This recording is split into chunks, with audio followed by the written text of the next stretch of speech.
Hello, hello, and welcome to the Penguins Collective podcast. My name is Louie. My name is Josh. Oh, and we're two brothers who love to talk about talk about hockey. Especially the Pittsburgh Penguins. And just like how I messed up that intro, the Pittsburgh Penguins have messed up their entire season.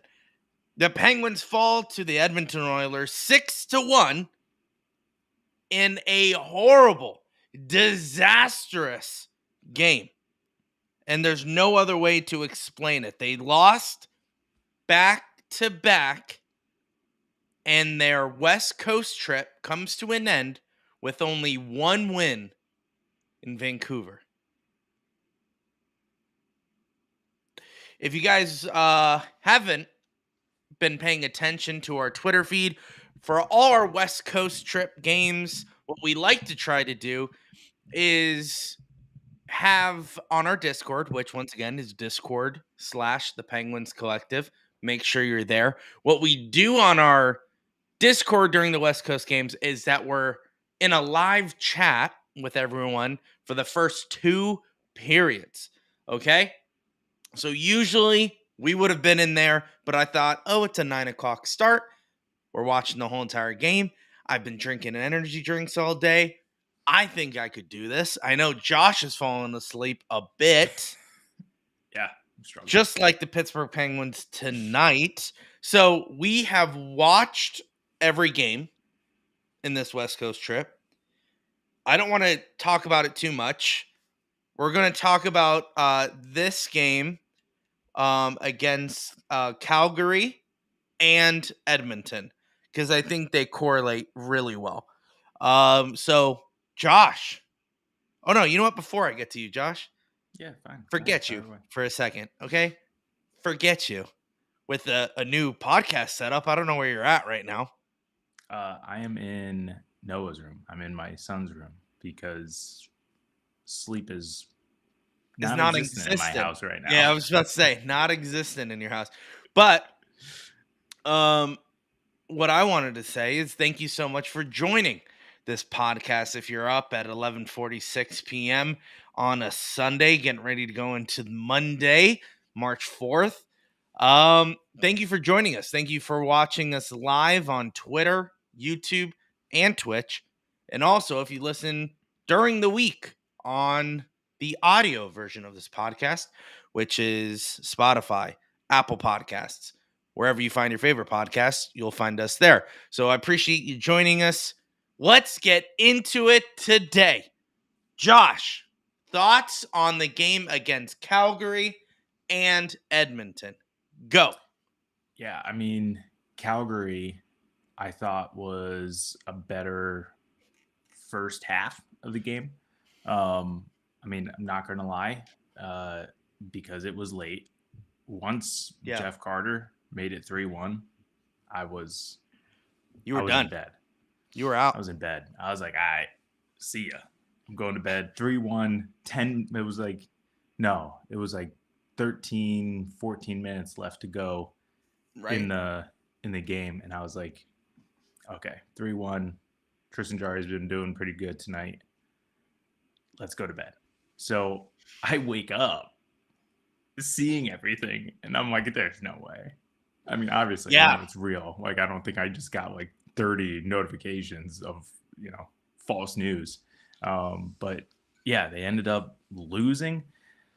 But I mean, what I can speak to on that game in terms of, how they looked in the, first 2.5 periods. I mean, I thought they looked great. I thought that was the team that beat Vancouver, that had a chance to win against Seattle, that was, was riding high for the last week and a half. And it all came crashing down. I don't know exactly what happened, but it all came crashing down. And then tonight there was, I have no answers. I did see actually the highlight of last night's game. Letang, kind of had that turnover that led to the game-winning goal with a minute left in the game. Yeah. Letang's been struggling. He struggled again tonight. I didn't think he played really well. Listen, if we went live yesterday when we talked about the Calgary game, I would have said Letang played his worst game of his entire season, of his entire career yesterday. And I think he knows that. Okay. Tonight, everyone joined him. There was not one player that I was like, oh man, at least honestly, there was one player. It was Drew O'Connor. He was flying out there. But other than Drew O'Connor, no one. And I do mean Sid. I do mean Gino. Well, Gino hasn't been here all season. But Gino, I'm sorry, but Sid, Letang again, Carlson, all the big players, terrible tonight. Absolutely terrible. And it showed. Yeah. And I mean the only cool thing that I can take away from this Edmonton game was the fact that there was a penalty shot. I haven't seen a penalty shot in the middle of the game in a long time. And it went to Jansen Harkins. It went to Harkins. And it looked good. It looked good. Listen, I don't understand the Jansen Harkins hate. Yes. Oh, wait, before you get there, Can I just say I hate the camera angle that they chose for that shootout. Oh, behind the goalie. I don't like that. You want to see behind the player. You want to see what it looks like. Yeah. Well, listen, but which I know is hard to do. I don't know how they do that. They do it from the side and they just zoom in. Yeah. So it's kind of close. But anyway, it doesn't matter. So I don't understand the Jansen Harkins hate at all. Listen, he's on the fourth line. What else do you want from him? He's being physical. He knows his role. That's exactly what we need. We need more Jansen Harkins on the roster than less. Everyone is looking at surface level. Everyone's looking, man, no one's scoring. No one's going out. Everyone's doing this. Jansen Harkins is a role player. He understands that. Mm-hmm. He got a penalty shot, and it didn't look terrible. It didn't. He got the goalie to go down. He shot blocker side. He was, couple inches from scoring? Just a little wide. Just a little wide. And listen, the reason why he was upset is because he actually had an opportunity to score. Yeah. He actually he could have scored. And everyone on Twitter was dogging him, saying, why is he even on this roster? What is he doing here? That was about as I expected it would go. Jansen did a good job. He did a whole lot better than what Evgeny Malkin could have done, and I know that for a fact. So I don't get the hate on Jansen Harkins. We did get a penalty shot into the game today. That was the only bit of excitement that we had. Even Malkin's goal was just irrelevant at that point.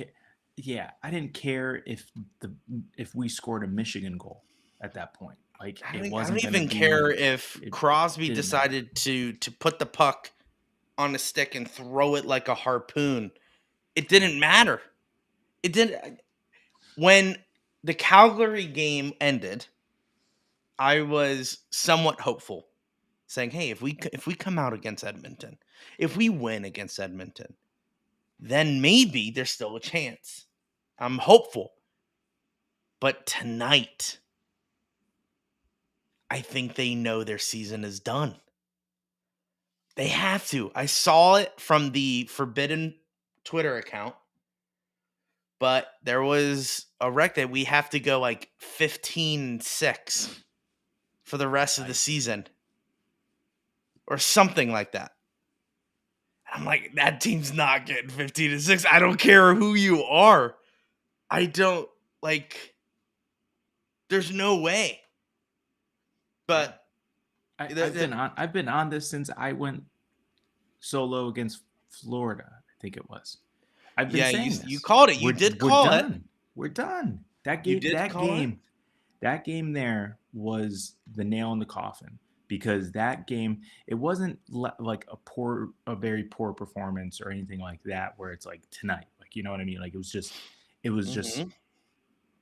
the epitome of everything. And we kept falling back. At that point, we were, I think it was like 11 or 13 points behind. It was like, there's just how is this team going to make up that deficit? And here we are again. We're now pretty much a whole month has passed, and we're in the same situation. We're about, I think, now 9 points, but still, you can't go a whole month and only make a 2 to 4 point progress. That's just you're going to get especially nowhere. if you want to make the playoffs. Exactly. Yeah. So I think it's done. It's been done. And, I get, just to touch base on the Harkins thing, I get everyone wants to rag on anyone on the bottom six. But the thing is, we have guys in there that know their role. They were brought in for a specific need. Noel Chari, Lars Eller, Harkins, those types of guys were brought in to fill a need and do that job. And I think those guys all have. And Dubas alluded to it in his interview, in his press conference. This was the way that the team was built because we had higher hopes and expectations for the power play to perform. And because they're not, it has now impacted 5-on-5 play, where it is now solely relying on line one because they're the only ones producing. And then line two has been non-existent. So don't know what happens there. And then literally lines 3 and 4 were supposed to be the defensive lines. And they are, but it means nothing if it's literally just Sidney Crosby, Jake Gensel, and Brian Russ scoring for you. So this is the outcome that you get. Yeah, I mean, what do we know from this loss? Jake Gensel's gone. It's gone. Josiah in the comments says, sell. One word. 100%. Jake Gensel's gone. I saw someone throw out Nedeljkovic, Riley Smith, Raquel. 1 year remaining. Get him out. Get him out. I mean, it's what are we doing now? Mm-hmm. If we're getting beat 6-0, and we're and Mike Sullivan, once again, I love Mike Sullivan, but if his response is we got to keep on fighting, that was his response after yesterday's loss. We got to turn the page. We got to keep on fighting. Well, that didn't seem like a lot of fighting out there. I mean, yeah, it's over. The season is completely done. I was texting you during the game. At least last year, with the ups and downs, there was a bit of hope because we almost made the playoffs. We were always there. We were always there, right there. It was always something, but then all of a sudden, something changed. Kyle Dubas came in. He thought he knew what to do. I tweeted out when they scored 6-0, if Kyle Dubas isn't on the phone right now, I want Kyle gone. Because he clearly is not doing anything for this team right now. Can't after one. What? Why not? No, I'm telling you, I think what's going to happen is this is a lot worse than what he expected after his press conference. And I think he's going to sell at the trade deadline. And then off season, clean house. It is literally going to be Mike Sullivan gone. A whole new team. It is going to be Kyle Dubas's team. And Sid's going to be there. And I don't know what that means for the core. He's saying right now that they're safe. But what happens when it comes to the offseason? Are they open market? I have no idea. And I wouldn't be surprised if you hear rumors of like Malkin wanting to retire or something like that. Because I don't see it there. Does anyone else see like the desire to play? I don't. I mean, looks like he's just I don't know going about through that. the motions. I think if anything, we're going to see Malkin requested trade.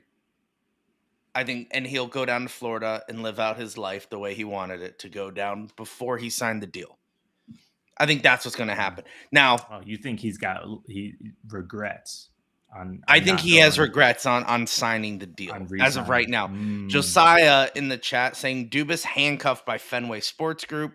Fenway loves Sullivan. I see this comment everywhere on Twitter. True though. I get it. He's a Boston guy. I get it. He's a Boston guy. Fenway loves him. But Fenway also knows one thing, and that's money. Okay? They have great teams in their pocket. The Red Sox, Liverpool, and the Pittsburgh Penguins. Great teams. A lot of history. All right, calm down. But historic teams. But one thing they know is money as well. Money talks. Mike Sullivan is and listen, Pittsburghers, Yins are not coming out to the game if that's the product on the ice. So if that's the case, no one's coming out. We're no longer selling out. No longer buying tickets. Fenway is going to go, oh, yeah, get him out. I don't care. Yeah. I don't care how close he is with us. I don't care he's a Boston guy. I don't care that he has roots to us. He's gone. Now, listen, I love Mike Sullivan. I think he's a great head coach, and I think he is the future of the Pittsburgh Penguins. That's my opinion. But I also know hockey is a business. And there's more to just loyalties when it comes to coaching and players. I love Evgeny Malkin, but maybe Pittsburgh is not where he needs to be anymore. I love Letang, but he's not good anymore. So right now, but look at Malkin. He's played a whole season not producing. Tonight was his first goal in 16 games. No one has been talking about that. No one. Everyone's saying, oh, he's just having a slump. A slump? I don't even think he has more than 20 goals this season. What are we doing with Malkin? What are we doing with Sullivan? This is the point. The trade deadline is coming up. It's March 8th, I believe. Right, Josh? March 8th? It's March 8th or March 9th. Whatever. It doesn't matter. What's Saturday's date? I think it's Saturday. So I think it's the 9th. Yes, that is correct. So if whatever the date is, it doesn't matter. It matters of Kyle Dubas better make a trade tomorrow. I don't care what it is. He needs to do something. Because I think that is a olive branch to the Pens fans. Just something. I don't care what it is. It could literally be Puljujärvi for a bag of rocks. I don't care as long as it's something to tell the fan base I'm doing something. I know I'm getting something ready for the trade deadline. Because if we don't do something now, oh man, ticket sales are going to plummet already than what they are. We have not been selling out. Now I see Josiah. Letang no good is a bad take. He's a good player. Bad month. He passes the stat test, not the eye test. Okay? He puts up points. He does not look good. Great example, Calgary, turnover, game over. Yeah.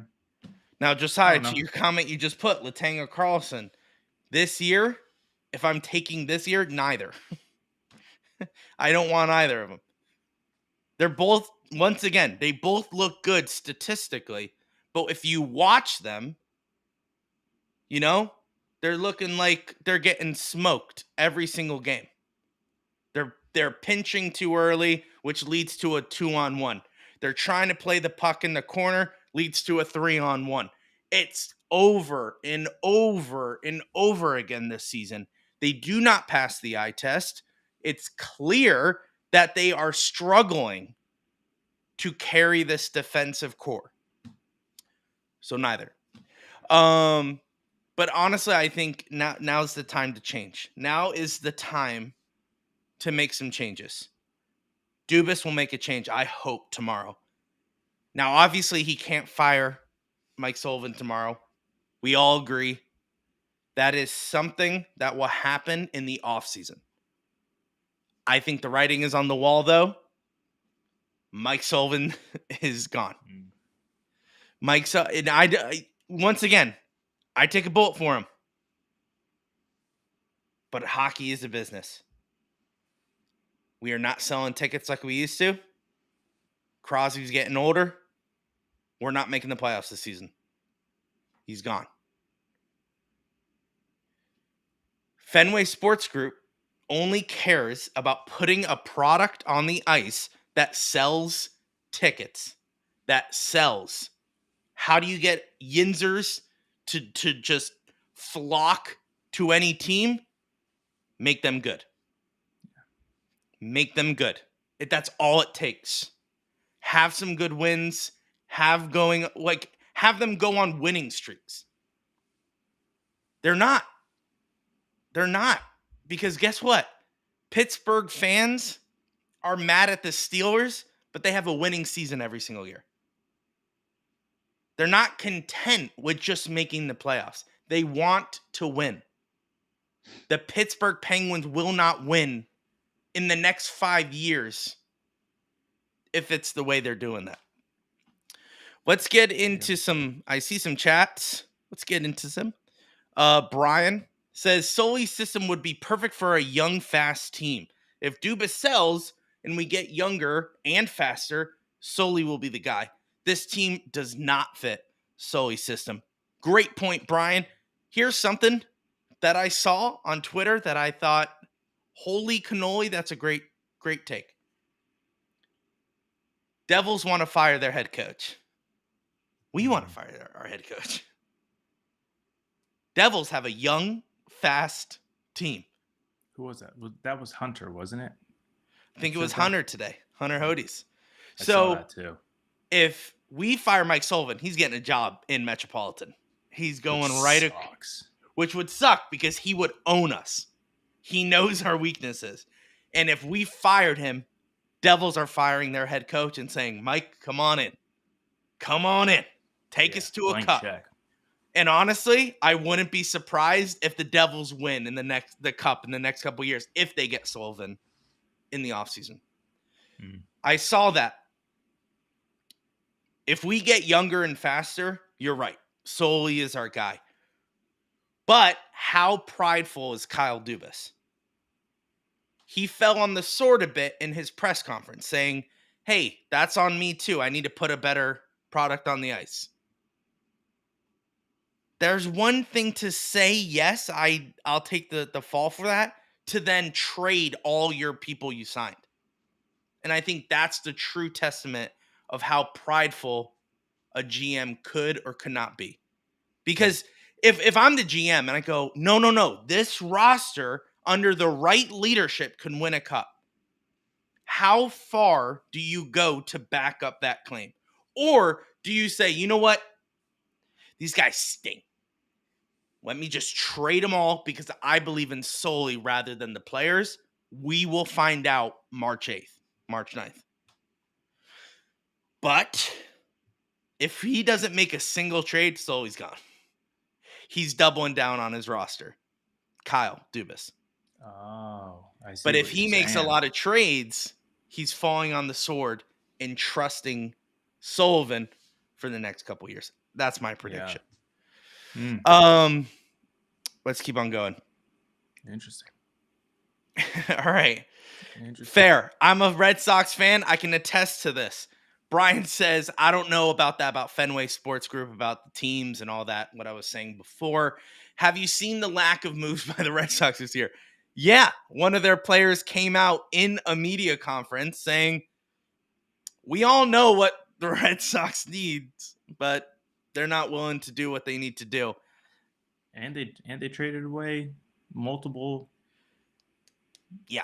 Good Red Sox talent. are going to stink this year too. Now, Liverpool, I hear, is not good as well. Like, they have that opportunity. So maybe Fenway Sports Group just buys. They're a retirement home for classic teams. I don't know. Yeah. I don't know what that means. Solely coaching the Devils would be the worst case scenario. That's true. Josiah says, where does Jake end up? What teams have cap room? A lot of people have been pointing him towards Vancouver. A lot of them saying Vancouver. He's not going Vegas. To a team with cap room. I'm just saying that. Because the thing is, it's not about cap room right now. Everyone can create cap room in the offseason when they need to re-sign Jake. So whoever he's going to, it's going to be for some sort of fringe playoff team or, cup contender. So like it's going to be like Vancouver. It's going to be someone like Winnipeg, like someone who is like good already. Doesn't matter about cap space. They'll make it work right now with whatever they have. And then when it comes to re-signing him, because I think, what is he at right now? 6.25. He's not making that much in the grand scheme of things. So yeah, they'll offload someone that's making equivalent to balance out the books and whatever. But then, in terms of his next contract, the cap room is going to be a concern for the offseason. It'll be, who do they move, cut, or whatever so that they can re-sign Jake in the offseason so that the books balance and they can, be under the salary cap, which goes up for next season. So they're not even going to have to make a whole ton of moves, whoever gets them. And that's the thing. That's why a whole lot of people were saying that Jake is just going to stay, because when they saw that salary cap number go up, they said, oh, there's the difference right there. Penguins can keep him. But that goes into a whole nother issue, because that's what we did with Raquel and re-signing Raquel and Rust, bringing on Carlson and Jari, and now you're left with filling those pieces with $1 million contract players, which how's that worked out for us? They aren't gonna win you the cup. So no, and Josiah follows up to his question saying, "What do we get back for Jake? What would be good?" And he also followed up to that statement as well with, "What am I going to do without the Jake Shake?" I tweeted out during the game as soon as it was 4-0 or whatever. I just said, "See you, Jake.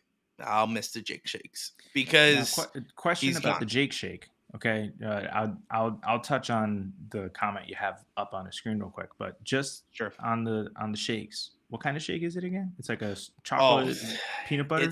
It's heaven. What it is, it's chocolate peanut butter, and then they have like fudge brownies in it with like a chocolate. What's his number? What's 59? 59. Yeah, with the chocolate 59 on top. It's really good. So question. So he's traded. It's the off season. You're like, yo, I could really go for a milkshake right now. Yeah. Can't you just go order a chocolate peanut butter with brownie milkshake? That's not how Milkshake Factory works. You don't get to just like, it's not like a Subway. Like you can't just like put things together. Of milkshakes. It's not like that. You have to order. They have set ones. I'm sure you can ask for it, like the peanut butter chocolate one, and then can you put in the chunks, I guess, and you do a certain kind of thing.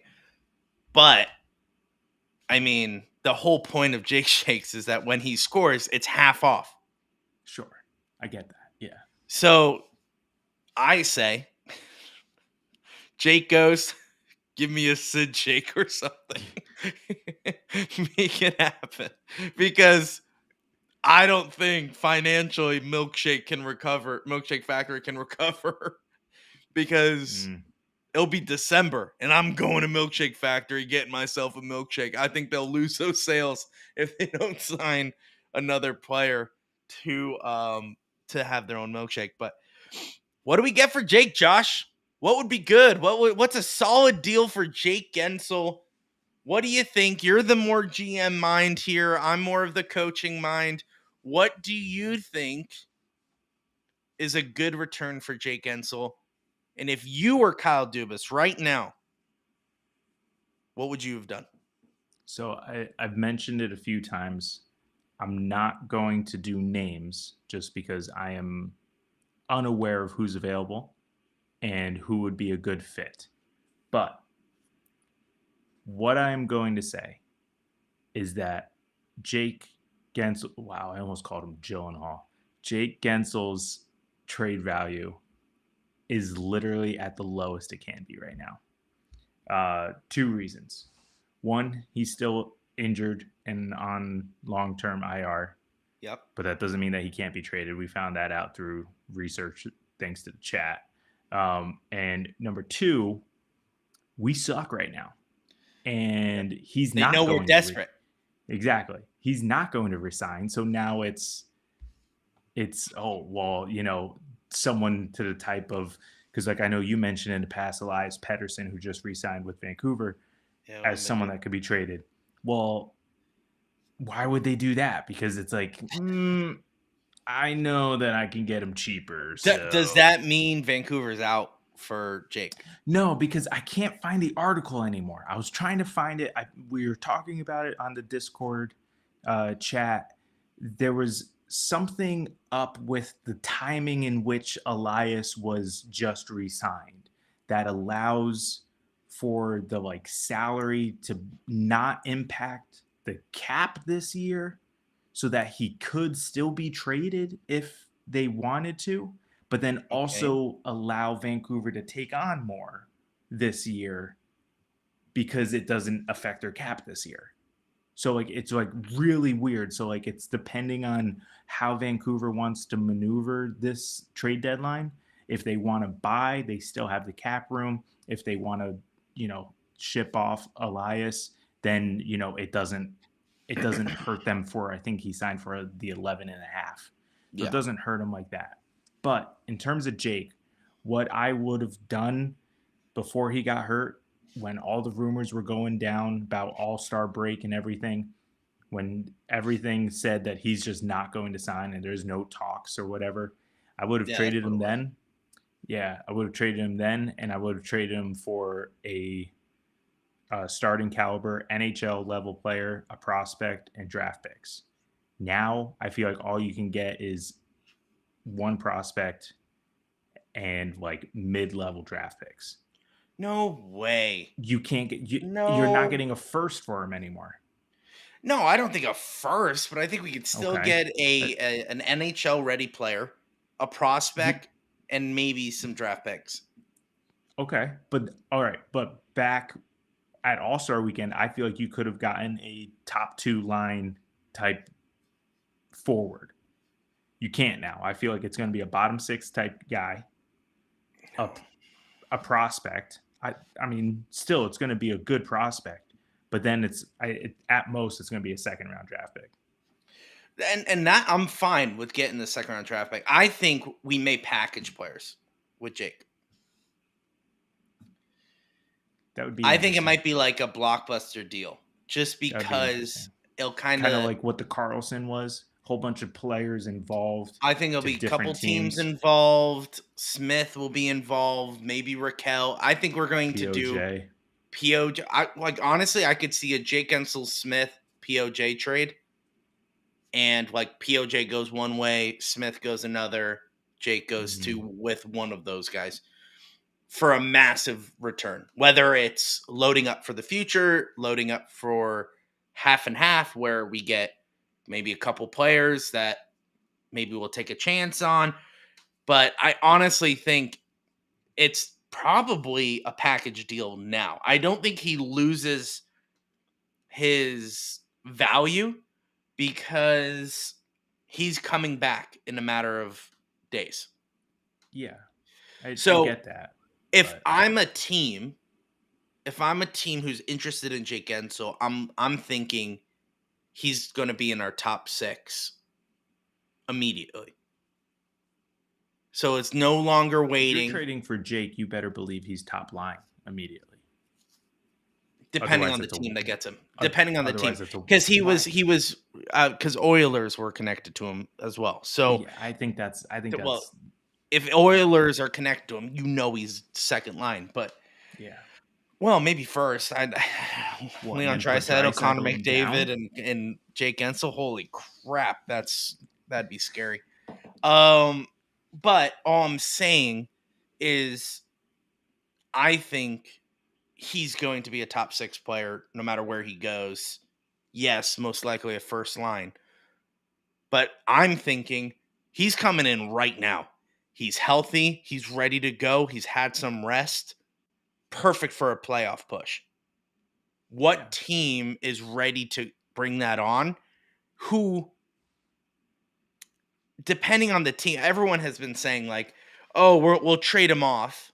And then in the offseason, we'll try to re sign him or something like that. It's not going to happen. That's not going to happen. Jake is gone. Jake is gone forever. He'll never come back. Maybe when he's 42 years old, one season, and then we retire him. But I honestly think that Jake Gensel's gone, and he's going to a team that's going to make a playoff push. Maybe they're not in the playoffs yet, but they're looking for that one added guy. Excuse me, and that's Jake Gensel. I think one team that I didn't think about before, but I think would be sick, would be Detroit. I would hate to see it just because like I hate seeing Detroit do well, but it's like, man, they look good. They do look good. They're making that playoff push, and everyone pay attention. That's us. Detroit is the Pittsburgh Penguins from the past. They were really good. I feel like we're more Chicago. That's fair. Because they had the big names. Chicago had the big names. Kane. That's good. Taves. But Duncan the only Keith. difference between us and Chicago is that our big names aren't going anywhere. Besides Sid. We'll see. Sid's not going anywhere. Sid, no, you don't, because you just said we'll see. Until I hear from Sid that he's not going anywhere, we'll see. He's already answered that. When? In the beginning of the season, they were talking about. Of course, because in the beginning of the season, he thinks this team can make a playoff run and get to the cup. Now we're past the point. We can't. Now he's got to look at himself in the mirror and say, "What do I want?" I don't see Sid doing that. I see Gino doing that. I don't see Letang doing that. I would say Letang would die here. Sid would. Malkin would not. Malkin will look in the mirror and go, I know I'll get the same amount of money and I'll be treated as a number one guy in a place like Florida or anywhere else. Anywhere else. Saying that now, though. What was that? Now, I could see Letang saying that same exact thing now that Carlson's on the team. I don't know, because everyone will just say, dude, look how you've been playing. You're not going anywhere. No, I get it, but I'm just saying, like, same thing with Malkin. Malkin hasn't had a good year. He can't really control his own destiny. But I think it's the same type of mentality. But I don't know. I don't like this. You know what sucks? We're the bad team. Really, we have 22 games left. Yeah. Game 59. All of them are going to be like this. Oh, it's just downhill. Yeah. It's just crash and burn. It's going to suck. So are we like sellers? Like, I mean, everyone's gone? Or are we like... No, I think you made a really good point. I think we'll find out what Dubas's motive is here. If he sells off all of his guys, that's wild. Well, that's hey, that's on me, which I know everyone loves that phrase. But here's my thought process. Like, it's like in my mind, there's multiple ways, like you were explaining, to do this. Like, you can do I feel, which I know this term has been thrown out on Twitter and a lot of people don't like it, but like a soft rebuild, where it's literally you just cut all the salary that you can now at the trade deadline. Raquel, maybe Rust, Smith, and anyone in the bottom six, Ryan Graves, POJ, all those guys. Just start. If Pedersen wants to go, you consider that. You consider it. So who are you keeping? How about this? Who's your non-negotiables? You take Dubas at his word. Everyone but the core, they have taken phone calls on. So we're talking Crosby, Malkin, Letang, and Carlson. Or Jari. Or do you trade Jari? Is Jari part of the core? I personally, yes. You're the GM. You tell me. Okay, so me, I'm the GM. I don't like this game. We do this You're game the and GM. I Josh, don't like it. hey, is Jari available? No, Jari's not available. But you know who also isn't available anymore? Jake Gensel. He's off the table. How are you gonna resign him? I've been saying this. The salary cap goes up. You can make it work, but you have to cut either Rust or Raquel. One of those two have to go, in addition to Riley Smith. One of those two have to go.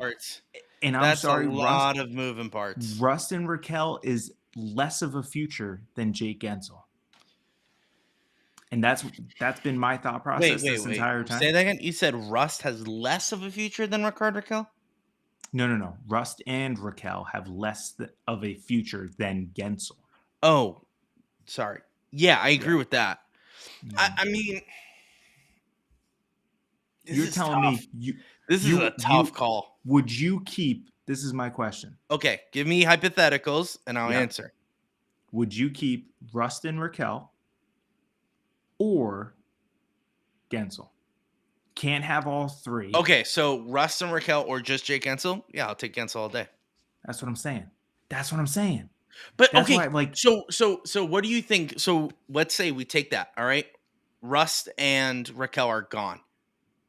If not yet, they get moved at the deadline, they won't. Okay, I'm just hypothetical. Okay. If they get moved at the deadline, does that secure Jake Gensel in a re-signing? No shot. So then, what are we doing? Because this is what I'm saying is the whole Jake Gensel thing has been mishandled since the beginning of the year. He should have been locked in before the year started. Okay, that's on the Pahogam for not. Sure. I think President of Hockey Operations and General Manager. Go ahead. I think he thought he was going to be able to play the shuffle game and be able to move money around at the trade deadline, so that way he can have his cake and eat it too, so that he can keep Gensel playing the most of the year on his current salary and then do some trades, re-sign him. Everyone's happy, good to go.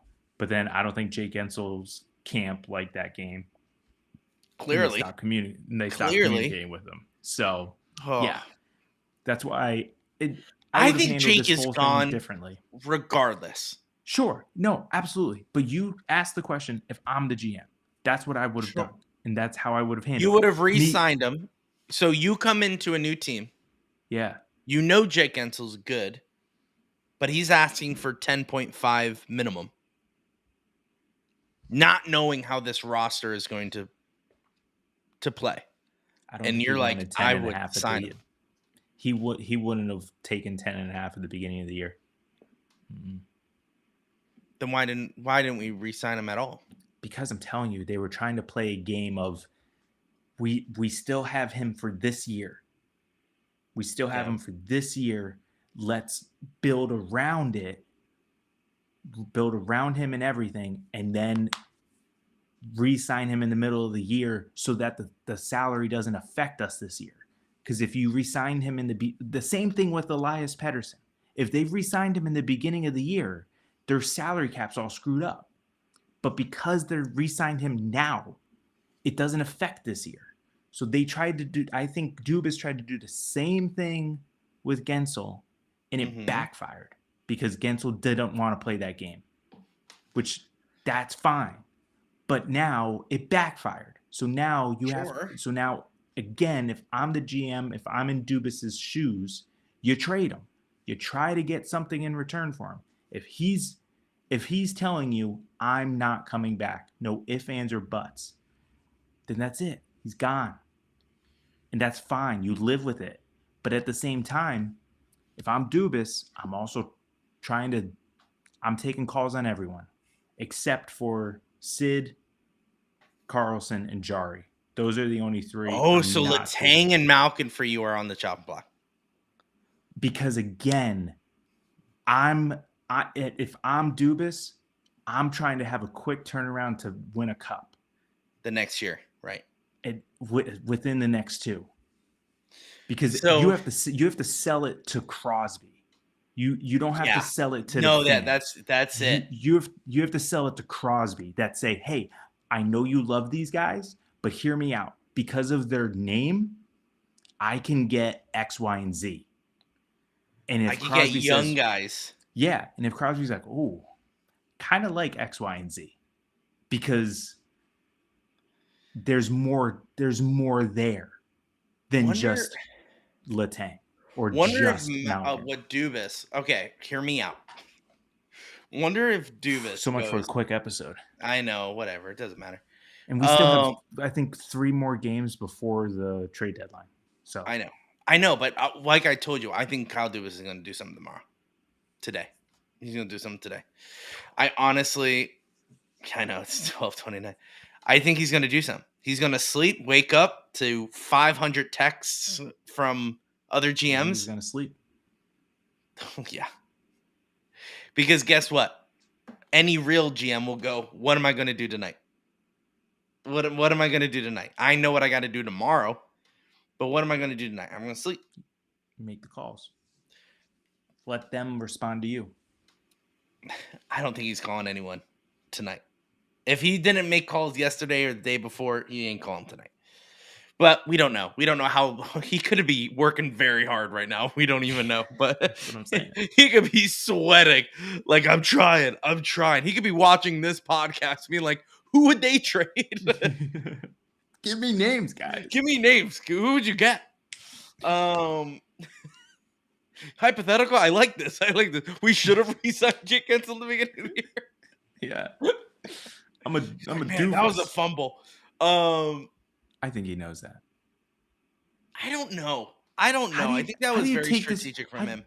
How do you take this? Okay. Again, this is the strategy that he tried. But what I'm saying is, I don't know. I don't know enough about Dubas. I don't know enough. A part of me thinks, does he still think that he can sign him? Because what? That's a bold then why? Why haven't you tried to trade him yet? That's what I'm saying. If he's not coming back, that would be wild. At the trade deadline, we're all expecting a trade, and all of a sudden we're like, Gensel we extended Jake Gensel. What? I feel that's the most Pittsburgh Penguin thing I would ever see come from this. Yeah. We just get an announcement tomorrow that Jake Gensel re-signed for 6 years. 6 years, 9 mil. 6 years, 9.5 mil a year, and people are like, "Well, we got it done." And then we trade Riley Smith and Raquel, and it's just okay. Everything I said just unfolds. Yeah. If I were you, I would clip that and send it across. I would get a job from that clip. But see, the crazy thing is that literally all this is all I talk about, it can literally just be done on NHL 24. All right, you just alluded what you just said. Okay, that's saying honestly. But I know, but be confident in saying that no, this is mathematically and strategically way better. Don't ruin it by saying I've done this on a video game and this works. I haven't played it in 3 years, but I'm just saying it's you could go test this out on NHL 24.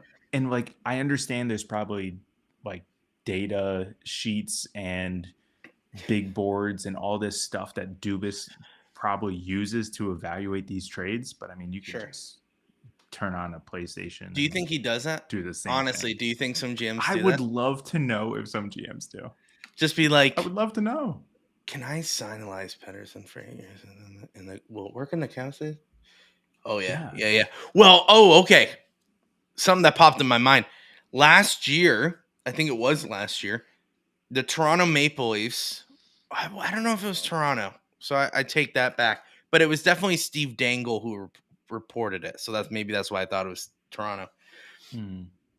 It was a picture of a GM room during, I think it was draft day. Okay. And one of the computers in front of the GM had Cap Friendly open. Okay, Nice. if you don't know what cap friendly is, that is a third party. Someone just created this to keep track of all the contracts, years, transactions of teams over the time in hockey history.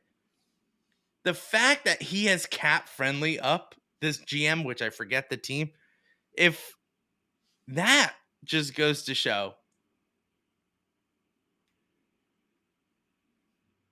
someone's honking outside.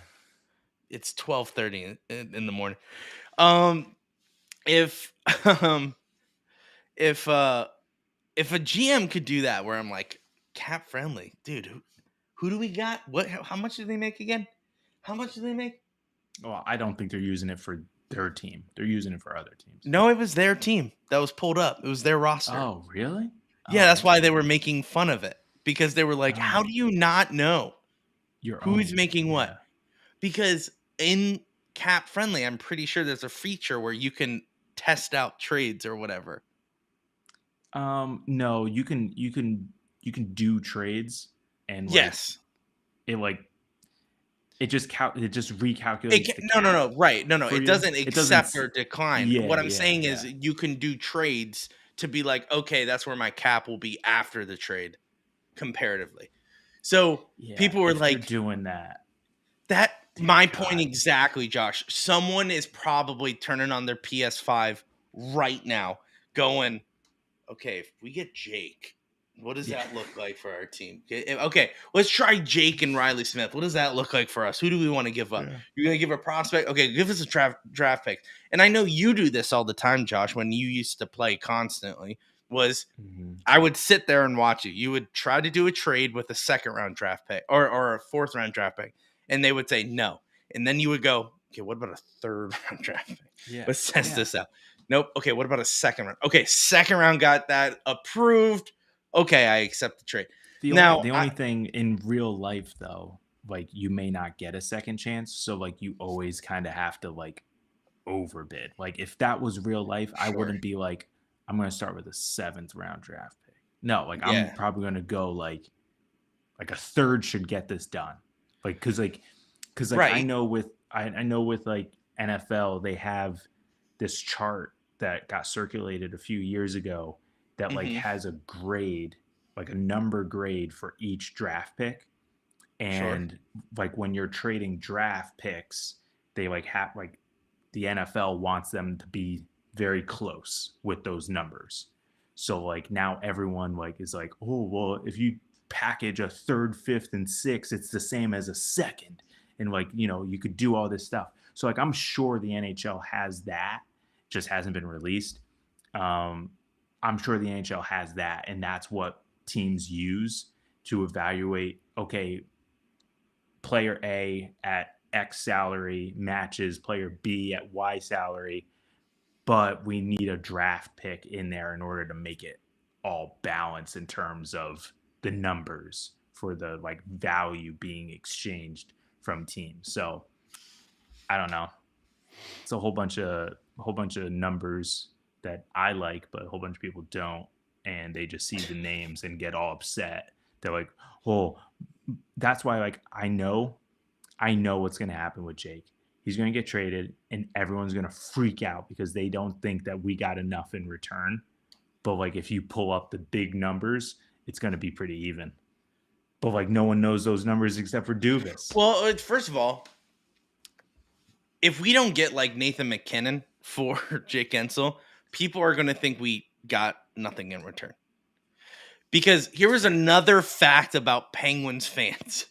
We over evaluate our players. Yeah. No offense to Jake Gensel, but he's not as good to the rest of the league as he is to us. Like, that's the whole thing. I'm sorry. Listen, no one is talking about Jake Gensel in the league, okay? Because if this was Leon Draisaitl, okay, listen, if this was Leon Draisaitl who's in the same situation as Jake, it would be segments on TSN, it would be segments on ESPN, NHL Network, you name it. people would be figuring out trades. How can the Oilers get the max return? No one is doing that for Jake besides Penguins media. Bleacher Report did one, and it was trash. But well, yeah, but they also coupled it with 3 other trade options for different teams with nothing to do with Jake. So what I'm saying is, to them, Jake isn't this high valued center. I mean, not center. I know he's not center. High valued forward. So that's what I think is going on here. I think people we're going to get a return. And like Josh said, it's not going to be what we expected. It's going to be like a prospect and maybe 2 draft picks. And then people are going to be like, what are we talking about? We needed to get this guy and this guy. And that's all we get. Yeah. And I think that's exactly what's going to happen. And Penguins fans are going to be upset. But listen. Oh, go ahead. No, I was just going to say, if it does, I'm not going to be upset until we make those draft picks and those draft picks develop, because you have no idea. We may get a first round draft pick for this upcoming year, and the guy we draft turns into someone better than Gensel, or it's a complete bust of a pick. I don't know. And we won't be able to evaluate. That's the one thing that's so hard with like NHL. It's because when you trade draft picks, it's not an immediate, oh, that's a home run. Unless if you get Connor Bedard or, like someone obviously who's going to make a difference. But you don't know until they fully develop. And like, because we're just starting to like really get a sense for Owen Pickering. And Braden Yeager. No, we're not there yet. Like we're one step behind on Yeager. With Owen Pickering, we're starting to see if he's NHL ready. Braden Yeager, we know, is not yet. So, I mean, he's playing in big games, which is why I think we're seeing. Yeah, but he's not in the AHL. We haven't brought him to the AHL. Right, but he's going to the goal, like he's going to Team Canada and stuff like that, even though they lost. But I'm just saying he's still a step behind. So in any draft pick that we get, we're going to be years behind the draft that they're selected in. So if it's 2024, don't be surprised if we don't have a final grade on the Jake Gensel trade until 2026. Should be silly, but and listen, I want to all this trade talk, okay? All this. Let's talk about one thing. The Pittsburgh Penguins of 16 and 17 are dead. Okay? And I have come to terms with that as a Penguins fan. And it's time that we all come to terms with that. We've had 2 general managers since then. Yeah. Okay? We've had the same coaching staff, but our team is different. We're not playing the same. It's a whole new system, and we're not winning games. Yeah. So I just want to put that out for everyone, because all I see on Twitter is the Penguins, how devastating this is, and I'm like, is it that devastating? It's been 5 years. 6. Try again. Since 17? Yeah, we're in 2024. 7 years. Oh, it's been 7 years. 2 more than I thought, which means this is a whole new ball game. It really is. We're pushing a whole new generation. Look at every team we play. Or let's just take a look at tonight's game. Edmonton was toying with Pittsburgh all night. All night. They were in their zone for minutes at a time. And they were not on the power play. And all we did was dump and chase. Dump and chase. Dump and chase. Mike Sullivan special. But it works when you have speed. And if there's only one guy flying down there, it's not going to go into. So What I'm trying to say is, Penguins fans, listen, it's not the same team. We're not the same organization that we were in 16 and 17. So much so that I was watching some video clips of Jake Gensel in 16 and 17, of the Kunitz goal, of the way we played against Ottawa in the Eastern Conference Final. Against Carlson. What a night and day difference. I'm watching them. I'm like, that team would smoke this team. We have not gotten better. We have gotten worse. The Penguins that we knew are gone. Obviously, it's Sid, and I'll always bet not against Sid. I'd always bet on Sid. But Malkin's not what he used to be. Letang's not what he used to be. And it seems like Carlson is not what he used to be, even though that was last year. And I was kind of hoping he would be a little bit better than what he is this season. Jari, not our franchise goaltender that we thought he'd be. And the only reason why I say that is because he's only won one playoff game in his career. Yeah, Is he our franchise goaltender? I don't know. He's good. Don't get me wrong. Like, he's good. But is he our franchise? I don't know. I really don't know. Josiah in the comments, welcome back. Hanging out strong with us. I know. He's saying it's devastating because Sid is still the GOAT. He's been good to Pittsburgh. We would love to see him win another cup. Won't be in Pittsburgh. If you love something, let it go. Here's where I don't think that's going to happen. Sid is going to stay in Pittsburgh. And here's what I think. Honestly, this is what I believe happened. Kyle Dubas came and accepted this job to change the Penguins. And he said he wanted to meet two people, Mike Sullivan and Sidney Crosby. I think the conversation between Sid is, we're going to have some sucky years, Sid. Will you hang on for a couple more years? I get some youth and get some guys in who can compete. You will be the guy who will take everyone under his wing. You'll win a cup in like 4 years. Does that sound good to you?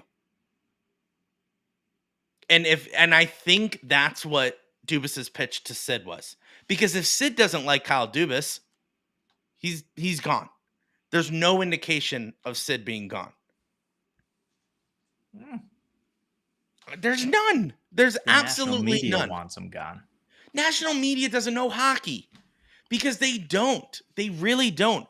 I'm watching a FanDuel commercial, and it sounds like ChatGPT wrote something from a Canadian's point of view. I know. I'm just saying. No. But what I'm saying is they don't understand hockey. ESPN doesn't cover it. Yeah, I'm talking TNT, ESPN. They can get Wayne Gretzky to talk about whatever they want, but they can't really get into the nitty-gritty. They don't. They always stay surface level. Whereas TNT, when it comes to basketball, they get into the nitty-gritty of everyone. Why? Because it's been longer in the media about basketball. Football, they talk about the nitty-gritty all the time. Hockey, they don't care. So, and it's a different type of athlete. The hockey players are a different type of athlete. So, Sid, he's staying. Even if it gets worse, he'll stay. Even if it gets worse, which, like Josh hinted at, we got 25 games left? I think 22. We're probably going to win at least like 5 of those. Nice.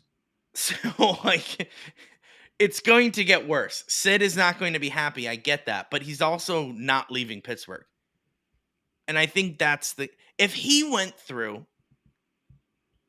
Hextall, he could go through this. I'm just saying. Josiah says national media wants Sid to win. So do I. Will Sid stay for another 4 years? There's no guarantee that he'll get youth and get fast. How? Okay. This is what I think the conversation between him and Dubas was. Will you stay and I get these people? Because to Dubas's credit, he did bring in a whole new bottom six prior to the last season. Yeah. Now, it's all a gamble. It's all a gamble. So obviously, and he brought in Carlson thinking we're going on a cup run. We didn't. So I don't think Sid is one to be like, dude, you told me you were bringing in people and now we suck. I'm gone. That's not Sid. Sid's not going to do that. Sid's going to work it out. So is Dubas. And what I said is, depending on what Dubas does at the trade deadline, whether he screws over Sullivan or he screws over himself, it's 50-50. National media, of course, wants Sid to win. But also, we got to understand national media doesn't really care about Sidney Crosby. They're only caring about him because him and Ovechkin are the old guys. Yeah. That's the only reason why they care. They want to see Ovechkin score the goal because that's what covers headlines. They want Sidney Crosby to still be good because that covers headlines.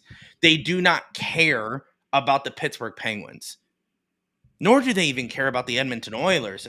And I know that because they sucked the beginning of this season, and no one batted an eye about Leon Draisaitl and Connor McDavid not living up to expectations. All they talked about was either Connor Bedard or Connor McDavid is the greatest hockey player of all time. That's all I see from ESPN and all that stuff. I don't see the nitty-gritty reporting that you see on the level that you see in ESPN for football and basketball. It's the analysts. That's what it is. I mean, and that's what that's all I'm saying is that there's not an attention to hockey the way everything else is, which is fine. I'm okay with that. I'm just saying it's different.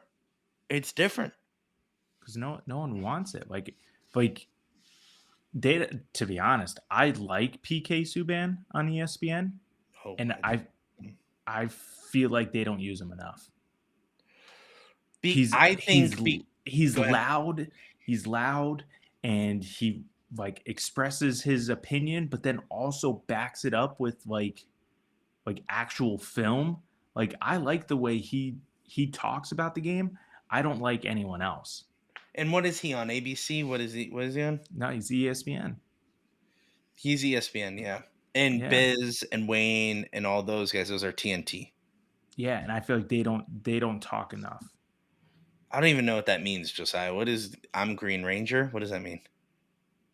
Oh. Power Rangers? Power Rangers? No. I got it. I remember the video clip. I got it. No. Wow. I can't believe I said that out loud. All right, here we go. It's a video clip. It's a Key and Peele sketch. And oh boy. I can't believe I said it out loud. I wish I thought of it quicker. Yeah, we are getting canceled. Our show, this is probably the last one. I didn't know what I was responding to. But we don't know what's happening. And I just want to make sure everyone knows. Get back to the whole Penguins thing, because we're a Penguins podcast. Our season's done. We're not making the playoffs. Sidney Crosby's staying. Everyone's gone.